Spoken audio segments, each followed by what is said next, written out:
Welcome back to another episode of the Smugglers Den. This is episode 44.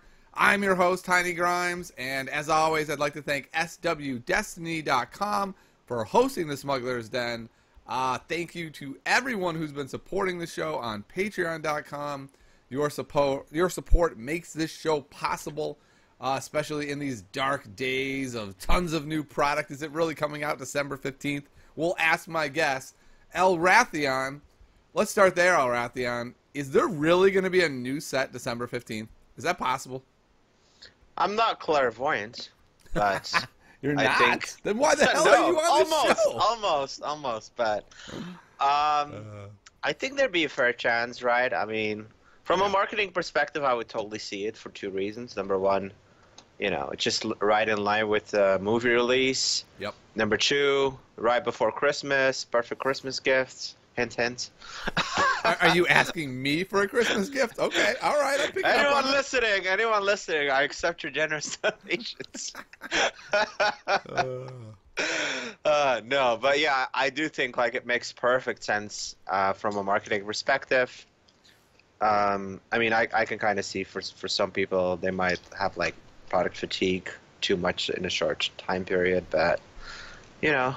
Yeah, that's an interesting problem, isn't it? Because remember, we had about 5 months between Awakening and Spirit of Rebellion, and people were clamoring for it. And then we had, 4 months between the last two sets. And maybe this feels weird to me, but I feel like Empire at War came out yesterday, and December 15th feels like tomorrow. Like, it feels like it was out for 2 days before the next set drops. I think I hear you there. I think part of what kind of exacerbates this issue is that it just seems like it seems like set 3 is a dead set to me. Yeah. Because like we don't know about regionals, so we don't know about rules updates. So we're sitting here with like, okay, set 3, we know set 4 is gonna come, and so like unless there's some kind of major tournament like before set 4, you don't really get too motivated to, you know, kind of fine-tune your deck to the extreme to compete, I guess. So I can see that. Yeah, I think it's interesting. If the rumors are true, like these are all rumors. Some website put up December 15th. There's been rumors that regionals aren't going to happen until January. If that is all true, it definitely feels like, what's going on now? Like there's no rules update. There's nothing to play for.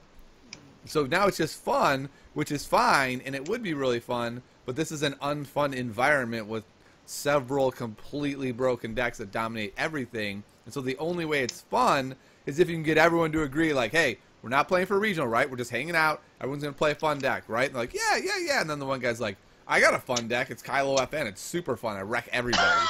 They're like, no, that's not what we mean by fun. Yeah, I am actually going to PAX Nice. in November, so PAX Unplugged, I think it's called. Yeah. So hopefully that's going to be a nice event. A lot of the crew at Art of History is going to show up, so it should be pretty competitive. I know. That'll be great. So you do have something to play for with this set. Here in California, yes. I have nothing. Like, I am wondering why I even bought Empire at War.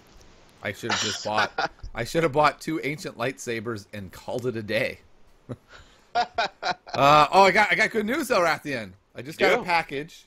By the way, it came opened. It's a little scary when your package comes open. I'm showing you if you are on YouTube watching. And I pulled out, and look at this. My medal came from Gen Con, so let's go ahead and medal me for getting the top 8 since I got deprived of it at Gen Con. Dun. Dun, dun, dun, dun, dun. I'm no longer Chewbacca. There we go, people. I've got my medal. I'm going to read it to you. It says, Imperial Assault, top 16. Wait. What? Elrathion, yeah, did you know I played in the Imperial Assault event? So I'm going to tell you what happened. Okay, tell me. Somebody at FFG was jealous that they didn't win the Star Wars CCG, rather they won Imperial Assault. So they opened the package and swapped the prizes. And then didn't reseal it. And didn't reseal it. Because they were in a hurry because their supervisor was about. Oh, that makes total sense. Yes. And so I'm pretty sure if I send my misprint label back, they'll send me a pack. Right? That's how we handle this. Right?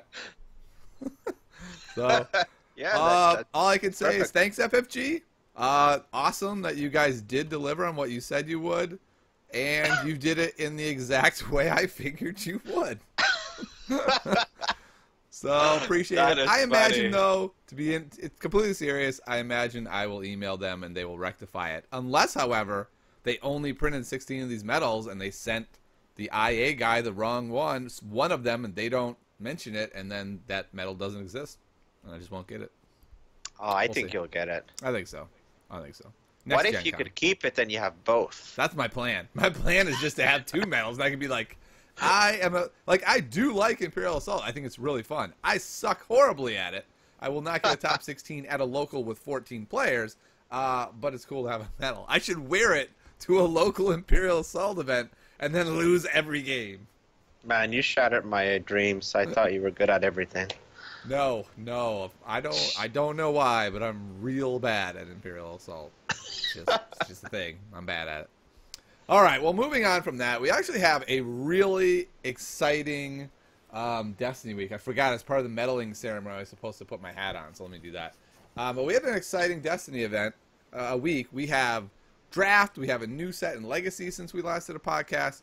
So let's start with Draft, Elrathion. I'm very curious to hear what you think. I gave my thoughts on a video. They are mixed. Like, I really think the idea of Draft is awesome.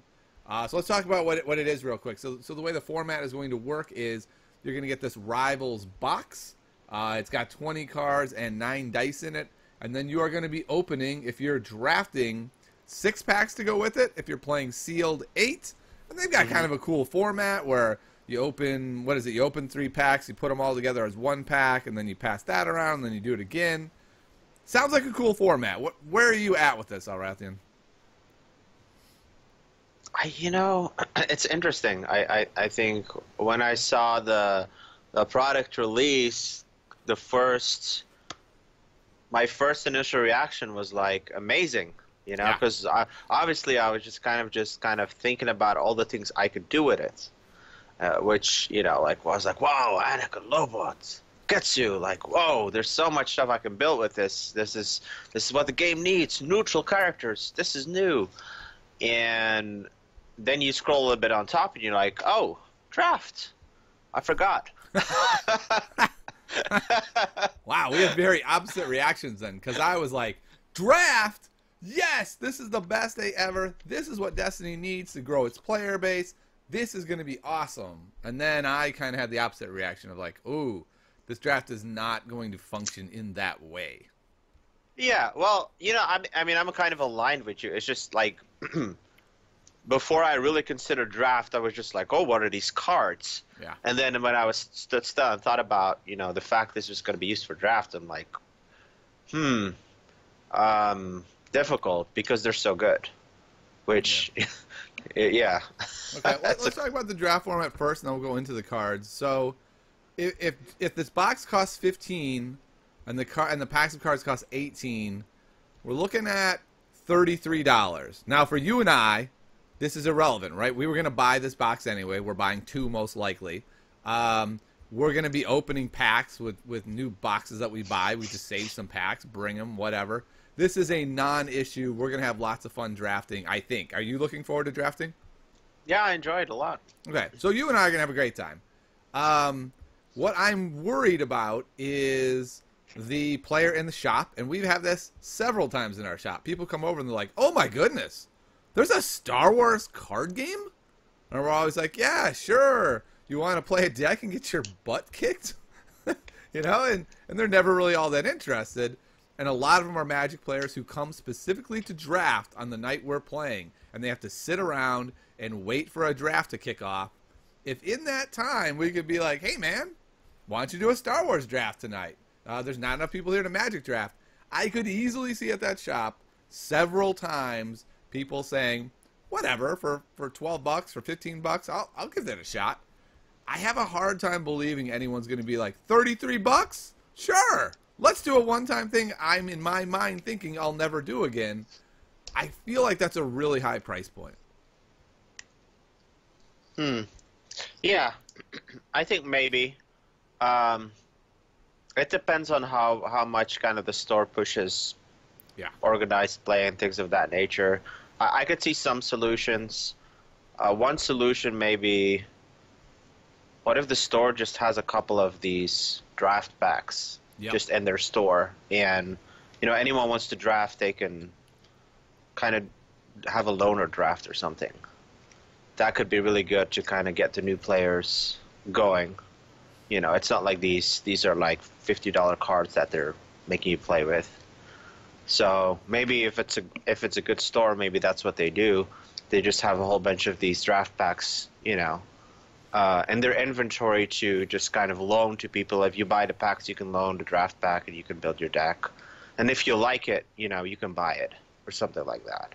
Yeah, and I think that can work great, and especially a store could be like, okay, we're gonna do a package deal, 6 packs for $15 instead of 18, and now you've got a draft at a very reasonable price point that works really well.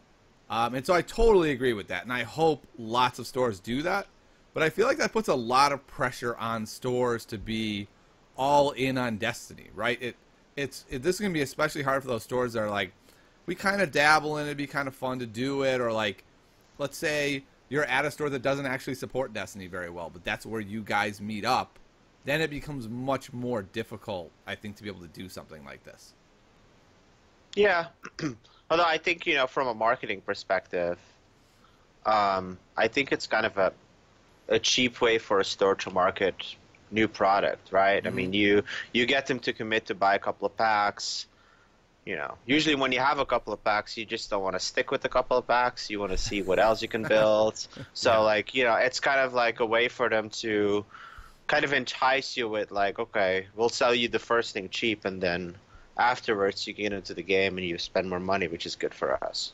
Yeah. So, I think this draft thing could be really good for Destiny. I've been, thinking in my own community about, like, what can we do to attract new blood. And so this could be it. This could be really good for the game. Yeah, and the other argument is, as a player who is trying to build a community, just buy an extra draft pack. Just have an extra draft pack on hand.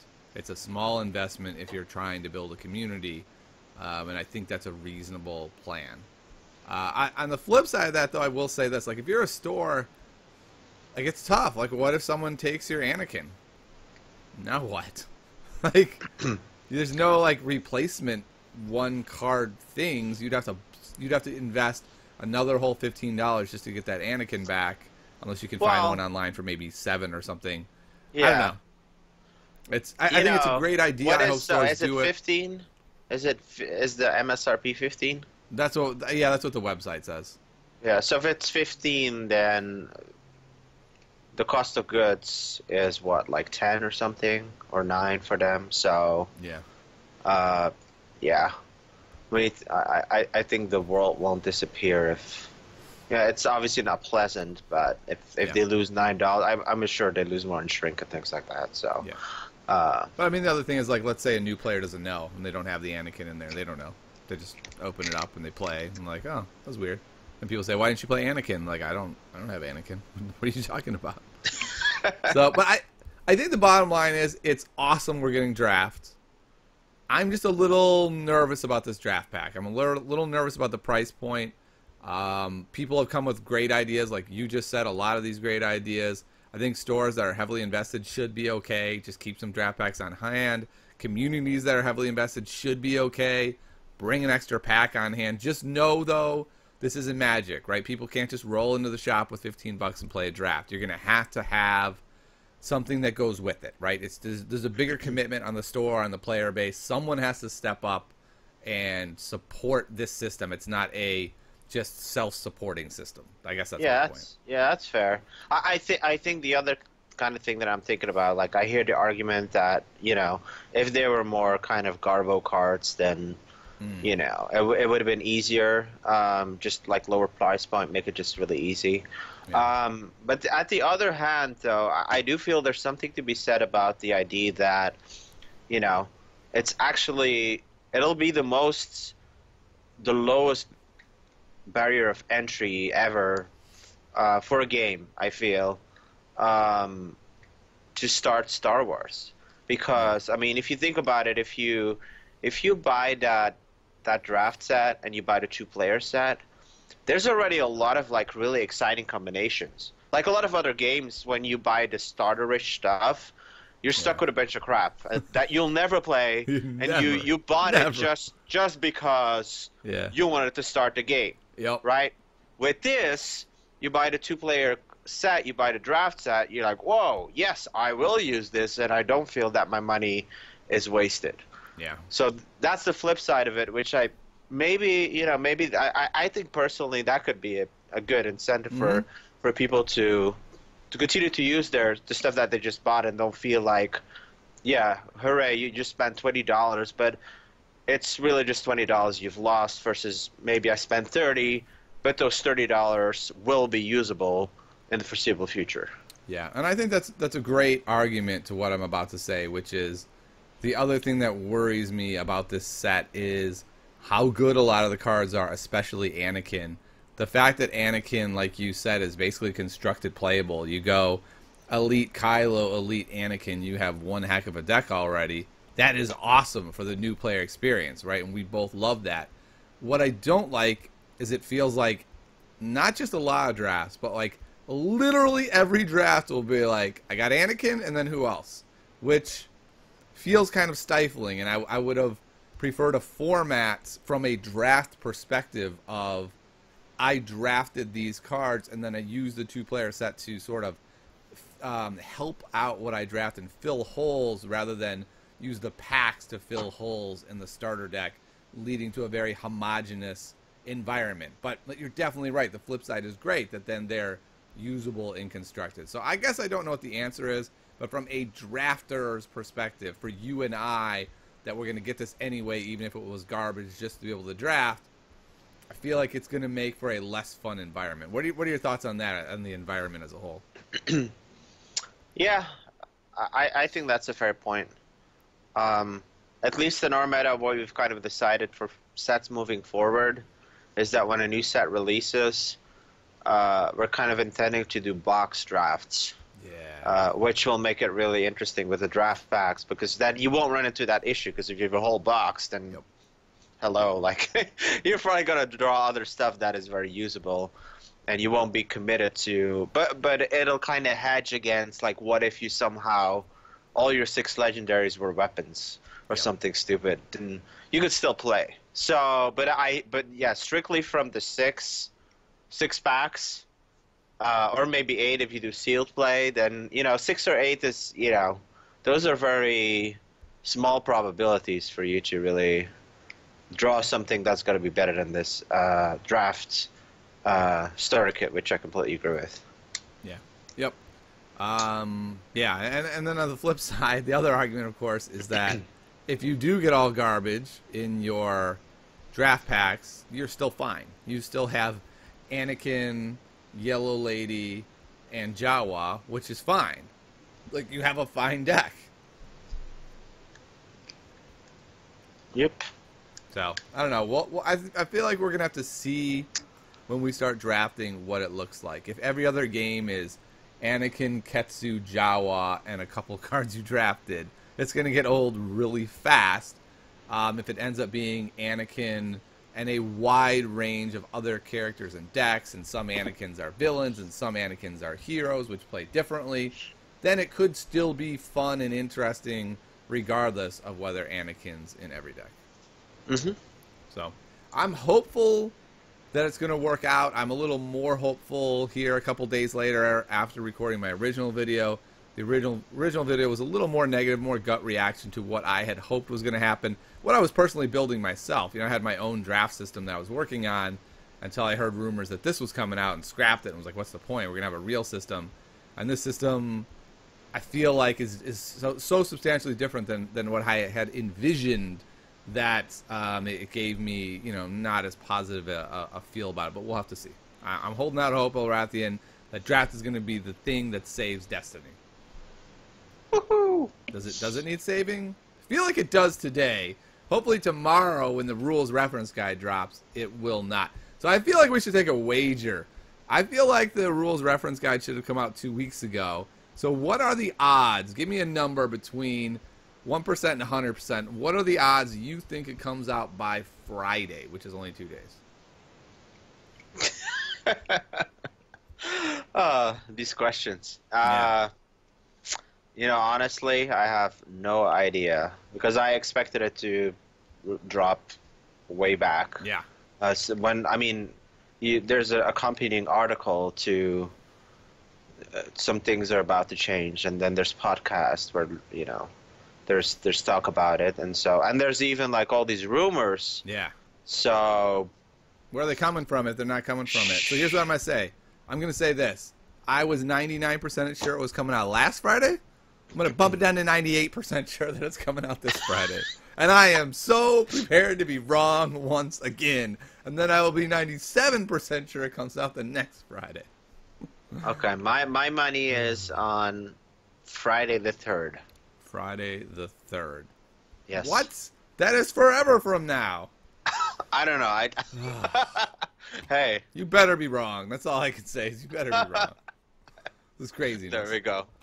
All right. Well, nice let's take a look at some cards. So we've got Anakin is basically a beast. He has 2 melee sides, and then if you're a villain, you get to discard a villain card just to do 2 damage. Like, that is pretty awesome. He's got 3 2 damage sides for a 10-13.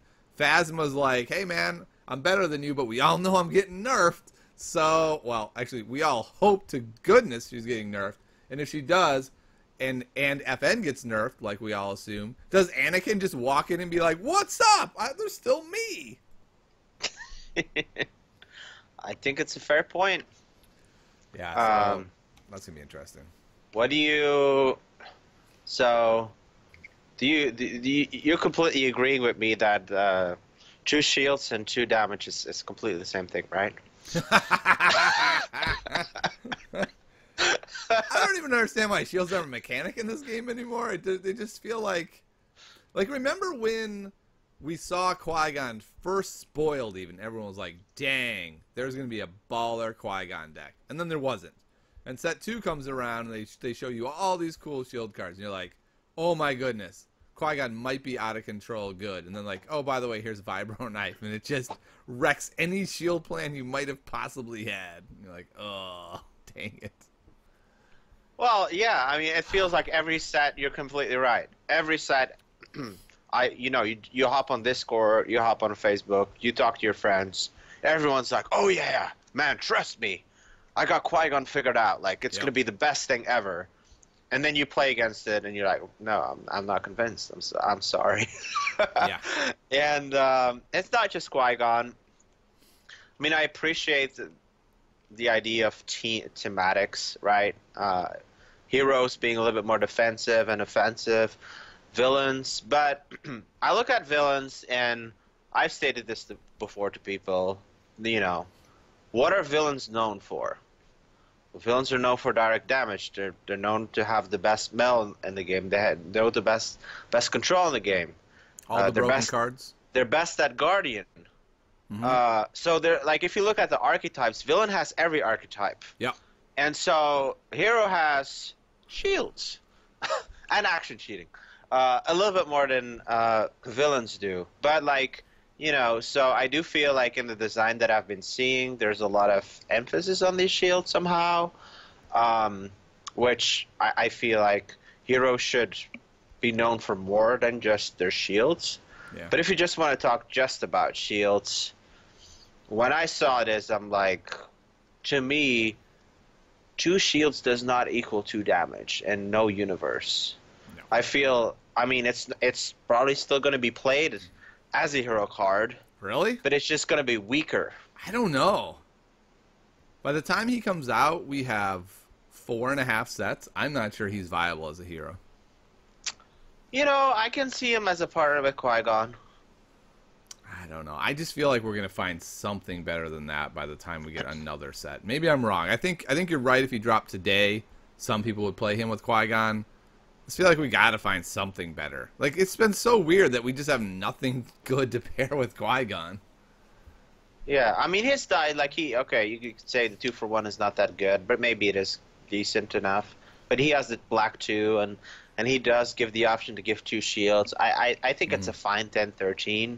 I just feel that the villain variant is just 10 times better. Yeah, and I totally agree. He is a fine 10-13. But if heroes are so bad that after 4 sets a fine 10-13 sees play, that's absurd. Since villains have FN, Phasma, and Anakin at 10-13. That is an absurd disparity in power level.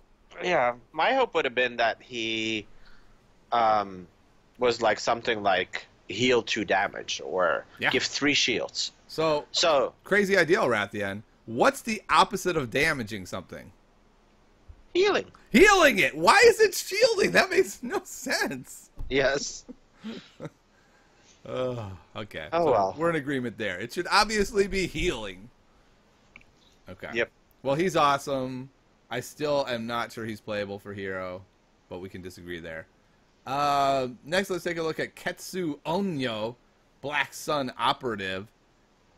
She has 2 damage sides, a mill side. There's only 11-14 for 9 health. But it has this awesome ability. Before one of your characters is defeated, you may move a weapon from them to this character.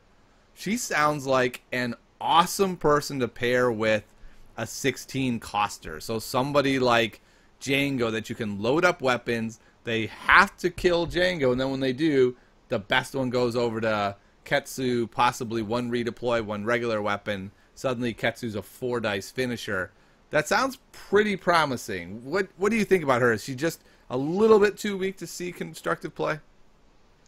I'm conflicted about her. Had she been 10 HP, I would have not doubted. At 9 HP, I am kind of half and half. Because in essence, you're kind of making the choice between, at Elite at least, you're getting close to that point where do you want to run Ketsu or do you want to run 2 Servants of the Dark Side and pair it with like a 14 points character. So it's a really good ability. So I really enjoy that ability. Then by counter, aren't we almost already just making our decks with just redeploys to begin with? And if there's more redeploys by set 4, does this ability really still make a lot of sense? Yeah, that is a great point, that it might be just obsolete from that perspective. I think for me, again, it just comes down to she's fine. I like her. And if this was an Awakenings card, decent chance she gets played. But by the time we're 4.5 sets in, I doubt she sees much play, if any. And this to me is one of the reasons why rotation just can't come soon enough. If we're going to churn out sets this quick, rotation has to be pretty darn fast, or most of what gets printed in every set, we look at it and go, that's fine. It's cool. Like it. Love it, in fact. We'll never play it. All right, let's move on to Lobot. Lobot is a 10-13, so we're looking at Anakin, Phasma, FN. So it's got to be baller, right? We got 9 health. That's a little troubling. 1 gun. A special that says resolve 1 of your dice, increase its value by 2, and if you control the battlefield, he gets Guardian. This dude is 100% unplayable and constructed, right? Yeah, it's pretty much. It's not a great card. But the article teaches us that we can pair him with Mace Windu if we draw him. So that seems like a good deck. Yeah, okay. Yeah, maybe in draft. I feel like he's actually reasonable for draft. I could definitely see if I feel like I drafted a pretty fast deck, then maybe playing Lobot, especially like you said, if you have a really strong character. The problem is guarding a 1-die character always feels weird. Like, okay, he's only 1 die anyway. Like, yeah, his die's awesome, or her die's awesome, but it's not so impactful that I need Guardian. I could probably just get a better person at 10 cost. Yeah, I mean, Like, had he had two specials, I would have Yep. been all over him. Yep. You know, just the ability, because that makes him kind of very interesting. Like, he could be a resource engine, he could be a mill engine, like a discard engine. He could be used for damage. He could be used for focus. Like that's and like it's kind of Lobot is the point cost where I would love to have seen Luminara. Yeah. You know, What? he's kind of the Luminara, except I'm still not happy with Lobot, so I'm definitely not happy with Luminara. How much is Luminar anyway? Is she like 12, 15? No, he's 17 elites. What? See, this is the problem I have. Once I write off a character completely, I don't even know anything about them anymore. Like that character might as well not have been printed. Yep. Interesting. All right, let's look at the Jawa Scavenger. I think the Jawa Scavenger is really exciting just because it's 6 cost. It's 6 cost. It also has 2 damage sides and a resource. So I think this is one of the most exciting cards to be printed in a long time just because options, man. More options. Yeah. The other cool thing with the Scavenger is it lets you do really interesting things like this. I'm at 30, and one of my characters is 8 cost. Would it maybe be better just to go Scavenger plus Plot? Like, that's going to be a really interesting opportunity that Scavenger opens up. Yeah, that's a good point. All right, well, let's move on then with the draft. I guess let's do our final thoughts. My final thought on the draft is super, super excited to have a draft format. A little bit worried that it won't be as great as we're hoping it is, but very hopeful that it will just be awesome, and I'm just out in left field, and that would be awesome. I'll join you in that sentiment. Okay, cool.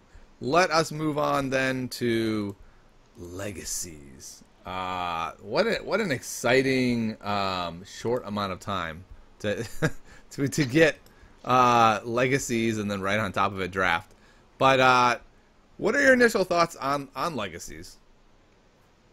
We've seen a lot of interesting stuff, I feel. Other cards are hard to judge just because, information scarcity. Like, Yeah. we have this indirect damage, what's going to be supporting this?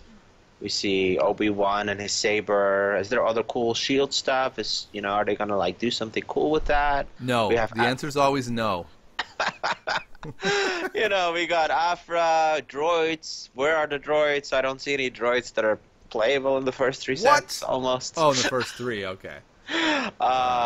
So there's just so much unknowns, so it's kind of Yeah. like, I'm excited. I'm also kind of like, well, what should I make of all of this? I'm really excited about power action. I feel like this opens up this whole new world. Like, just imagine if Rey had been printed as a power action, and FN had been printed as a power action, and, say, Unkar had been printed as a power action. All of these cards that we want to love, but just go, oh, they're too abusable. Let's do something about them. They just all would have been... They would have landed better, right? Yeah, I've never had any problems with Ankar, but Yeah, I haven't seen too many people be able to do that, but I've heard of it. I've heard people be like, someone did Unkar 3 times against me in 1 round and got 19 resources and then bought me out for the game. And I'm like, I don't know what the heck game you're playing, because that does not happen when I play. yeah. But Oh well. I feel like power action is a moment where FSG was like, we learned, we can learn. Like, we learned that this didn't work. Here is our demonstration of learning. And to me, that is awesome news that FFG is learning from, I'm not even going to say mistakes. We're not going to go there. I'm just going to say learning from past experience, I think, is incredibly valuable. Yeah. All right. Let's start with one of my favorite cards from the set just because of what this tells me. Luke Skywalker being fairly strong at 11-14 with 11 health makes me wonder, Elrathion, has FFG actually figured out how to print not horrible heroes for cheap?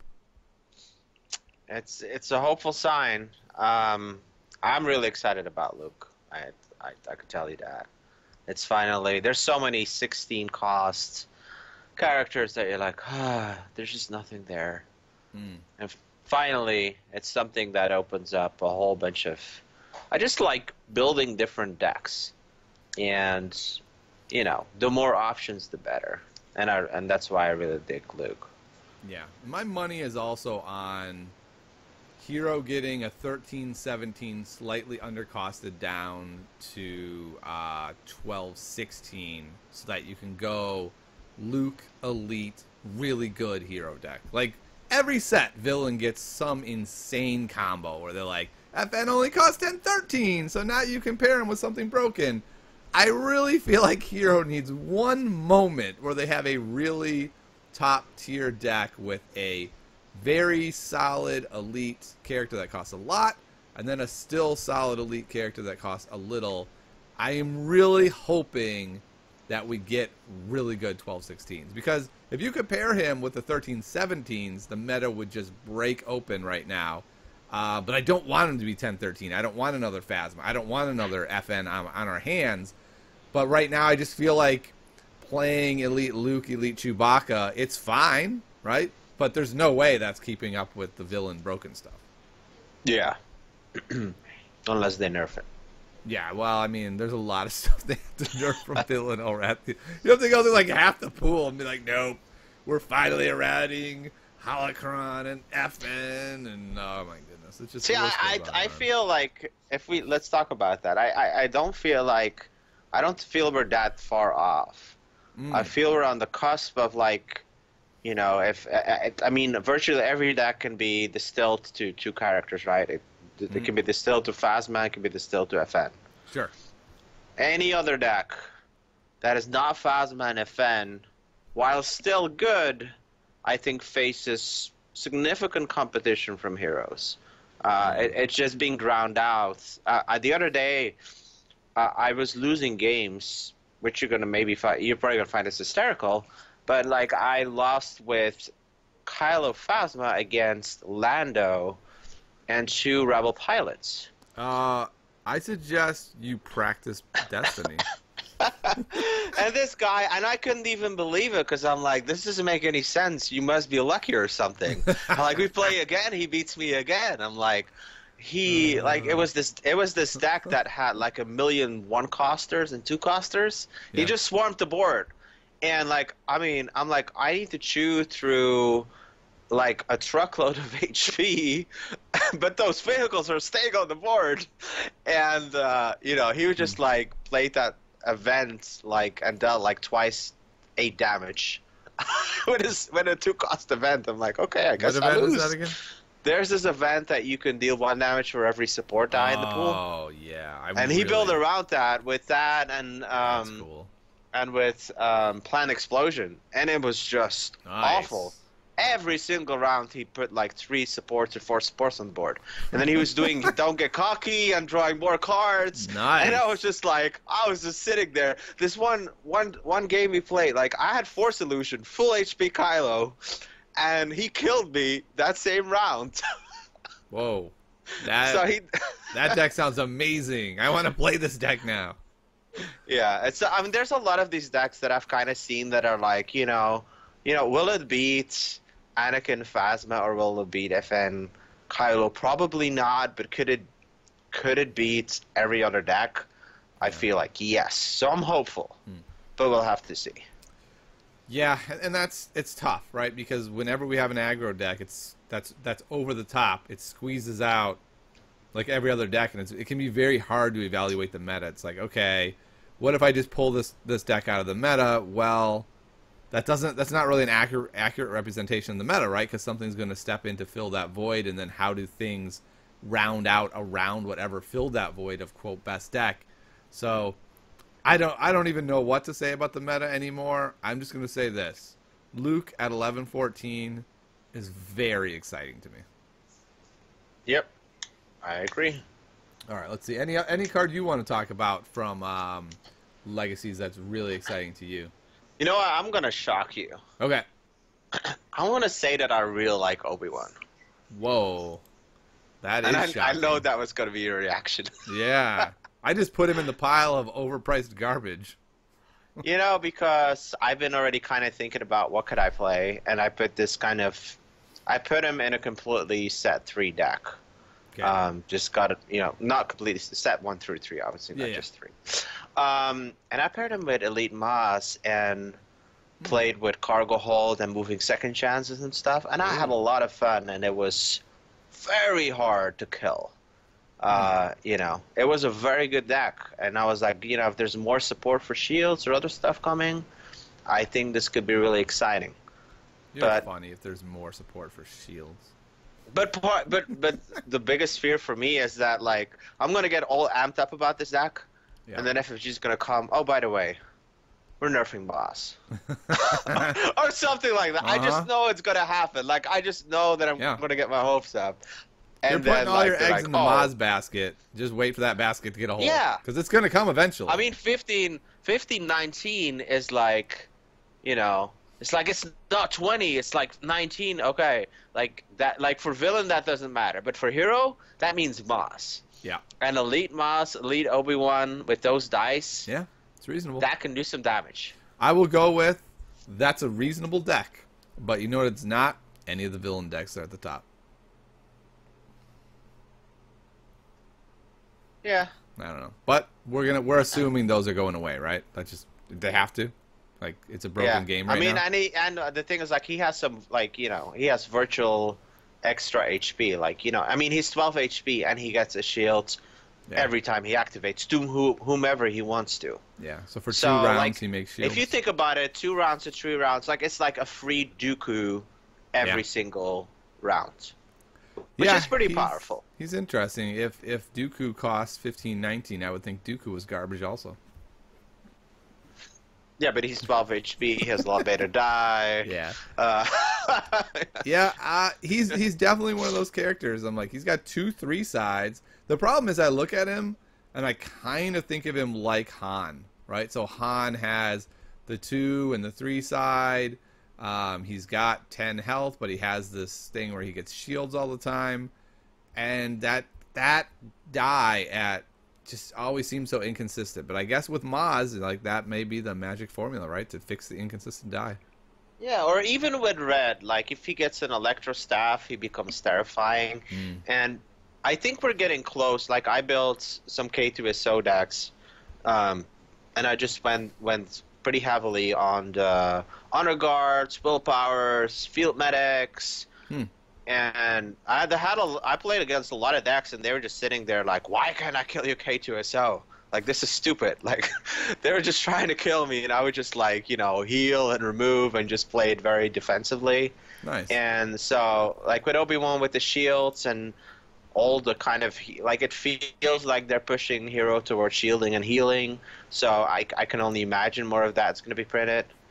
And so we might kind of get to this. I hope ObiWan might kind of be the champion of the mid-tier hero deck, like Dooku was in set 1. That'd be cool. I mean, I would love any sort of different way to be able to play. Like, staying alive is a cool way to play Destiny. I love that about Dooku. That's why that was my favorite deck for a long time. It was just really fun. The next card, and the last card I want to talk about from Legacies, is Resistance Bomber. This card scares me, man. 3 cost, and it has a 6 damage side on it? What? That's my analysis. What we're really saying is, and I know this is kind of resource intensive, but what we're saying is if you have a Resistance Bomber on the board and another character like Wedge, right? Yeah. Then, like, you do partnership, you activate Resistance Bomber, you activate Wedge, you now show 10, and you play Planned Explosion with your second action. Oh my god! I thought about that. That seems very balanced to me. What do you think? That sounds pretty good. And then your next action is you go ahead and resolve all the damage, and then win the game. Yeah, that sounds pretty Planned good. Explosion is deal 10 damage. I just don't like it's not even result of damage. You deal 10. 6 just feels like too much to me. Oh yeah, I mean don't that's care how much it costs. that was my scare with it, because like you look at Wedge and you see a 2-side and a 3-side. So the probability, you know that you're gonna turn the vehicle side to any side, right? Mm-hmm. So the probability, I mean, you don't need to worry about 6. You need to get 4 more. Probability of hitting 4 with Wedge is pretty high. I mean, So, you can also just roll that the looks other terrifying. character first. Right? You roll your other character first, then you play partnership as your next action, and you're getting 10 for sure, like automatic. Yeah. Yeah, that's a really good point. I wish Resistance Bomber said on the 6 side, if you use this, it blows up. Like that's plenty. 6 on 1 roll is plenty for 3. Yeah, and that's kind of also seeing cards like this makes me think that, I don't know what your feeling is about indirect damage, but I felt with indirect damage, the big question mark is like how much indirect damage is there going to be, and how consistent will it be? Like if it's like if a deck can just do sometimes 2 indirect damage, you're like, oh, whatever. But if it's something like like the Palpatine effect, where every single time it starts sticking up, like it's 2, then it's 4, then it's 6, then it's 8, then we get into a whole different situation, and then it becomes really kind of terrifying. The one cool thing is, if indirect damage does become terrifying, becomes the meta, suddenly shields are awesome. Like then shield decks are great. I agree. That's interesting. That could be. So here we go. You ready to hear my design of this card? I just figured it out. It's pretty easy. Oh wow. You go after this die is resolved, place the amount of damage done or that was resolved on this die on the support. If it has 6 damage on it, it goes away. So you get to use it twice for the 3 side or once for the 6 side. Boom. Problem solved. You're welcome, SFG. All right. Any other cards that you're excited about? I'm excited about the concept of plots. Oh, yeah, me too. But that being said, I think plots will be the plots that I'm excited about are plots that would cost a lot more. Same here. So, like, if it's something 1, 2, or 3, then I think it in terms of opportunity costs, and it's like there's no real opportunity cost. Like if you play, there's certain decks. Okay, it's like Palpatine. Like okay, I'm 28. Yeah. Okay, I'll include a plot. What can I get for 2? Nobody's gonna be like, well, let me see. I'm only gonna run 1 Palpatine die because I want this 3-cost plot. It's not gonna happen, right? But if there's a plot that costs, I don't know, 4 or 5 or whatever, and maybe that plot is strong enough to compensate for something that you're giving up, and that will really kind of open up the deck building sphere, and that's what I'm excited about. Yeah, I'm the exact same way. Both of these plots are pretty whatever.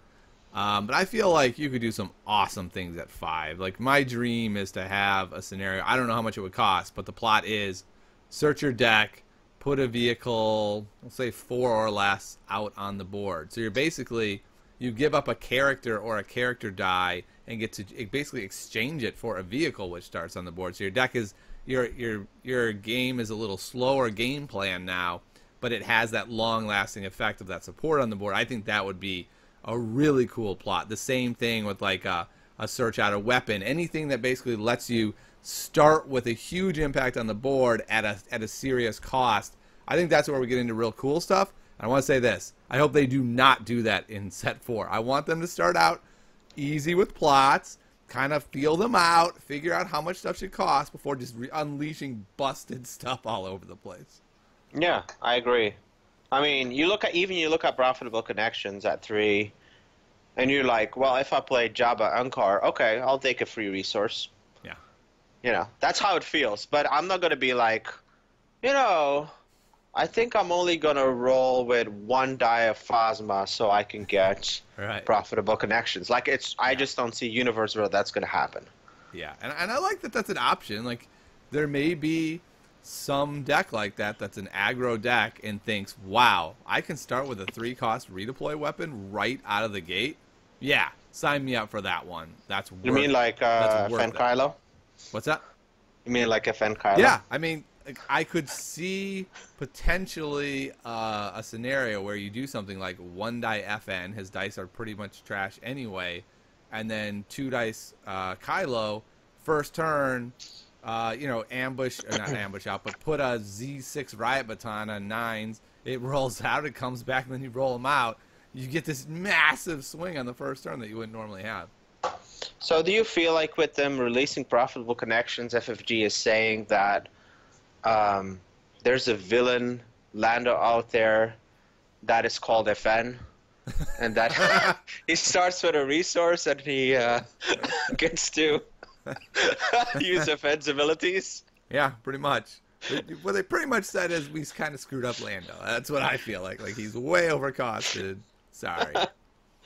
Our bad. Yeah. Oh, well. All right. Well, I guess my final thoughts on Legacies are tons of cool new stuff and mechanics, and maybe Luke saves the game. And this is another one of those really exciting moments, especially after Empire at War, that frankly is underwhelming. And I've actually said that I think that's a good thing, because now when rotation comes around, we are left with less powerful cards, but we basically have to wait till rotation to make Empire at War good.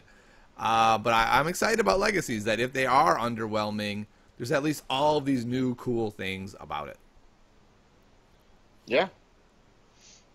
All right, before we wrap up then, I want to have a quick talk about decks. Is there anything you're playing lately that you think is really great? I mean, I think we would agree the top decks are something like FN Kylo, Phasma Vader, Phasma Kylo, whatever variant you're going to run of those. Rainbow Nines is still good. People don't bother with it because it's, such a known quantity, and we know that there's a nerf coming to 9, so why bother with it? But outside of those decks, is there a deck that you're really excited about playing or you think can make a big impact? I think most decks are kind of known quantities. I would say that probably Han Rey's really close to kind of making an in the meta again. Like, I feel with all kind of the little shenanigans that Han can pull up with planned explosions, with fair trades, now with being able to kind of manipulate your dice and turn two dice to any side from the starter. Like, there's a lot of ways where Han Rey becomes a lot more consistent than it has ever been, which makes it to me, very exciting deck to play. We're talking about Heat of Battle there, is that right? No, there's just like that's a red card. Heat of Battle is insane, by the way, but that's another topic. But I think this is a 1-cost event, turn a die to any side, you pay 1 more to turn another die to any side. If you pair that with action cheating, usually Han Rey's sitting on a pile of resources but rolls for garbage. So you're still saying Han Rey. I'm sorry, I missed that part. Yeah. You're still saying Han Rey, not just Han something else. Okay. Yeah. Han Rey is just, it's still, to me, very good deck. I've seen round 1 planned explosions for 10 with it. Or just even like Encore is like doing its thing and they think they're on top of the world, and then round 2, I just roll them with Han and do fair trade and I steal all the resources and they're just looking at me like they've been hit in their stomach or something. Yeah, that's for sure. Yeah. Interesting. Have you seen? Apparently, Ledin has a version that he's really dominating with. Have you seen that version? Yeah, I have. Is that what you're talking about? Played. I play a variant of it, but we're mostly on the same page with that deck. It has a lot of options. It's very strategic. Between that and I feel there's a lot of decks out there that use Heat of Battle. which is like one of the meta-defining cards I think for this set, which a lot of people still have not caught on to. Yeah. Seems like nobody has caught on to that pretty much because that's not where the meta's at, right? Right now it's at villain, melee, and as soon as you nerf those cards, now something like Heat of Battle jumps right up to the top. Well, I played in my FN Kylo deck. I mean, sorry, not in my FN Kylo. In my Phasma Kylo deck. Interesting. And I've caught so many people off guard with that. Because they're thinking like, oh, you're FN Kylo, you're totally predictable. And then like literally, so I play super slow. I let them do their thing. I put like some 4 speeds. I like kind of stall out the game. Then they're claiming, and I do like my Kylo ability 2 damage. And then all of a sudden I'm like, Heat of Battle, turn all my dice to damage, 8 more damage, I kill your character. And they're like, what? Yeah, and okay. it's painful for a lot of people because they totally, Heat of Battle is like totally out of their mind. Right. Like in a vehicle deck, you know, people are like, oh yeah, maybe they play Heat of Battle. But like, it's one of those cards where you can catch people off guard really quickly with. Yeah, because they think you need to spend your money on upgrades and removal, and you just don't have the money to be able to play something like Heat of Battle. Yeah. Nice. All right. Well, that's going to wrap it up today. Thanks so much for coming on, Elrathion, and hopefully we'll see regionals sooner rather than mid-January. Right? Yep. Right? I'd like to thank FFG I don't know. once again for my Imperial Assault medal. I am dominant in all games. And I'll see you next time on the Smugglers Den.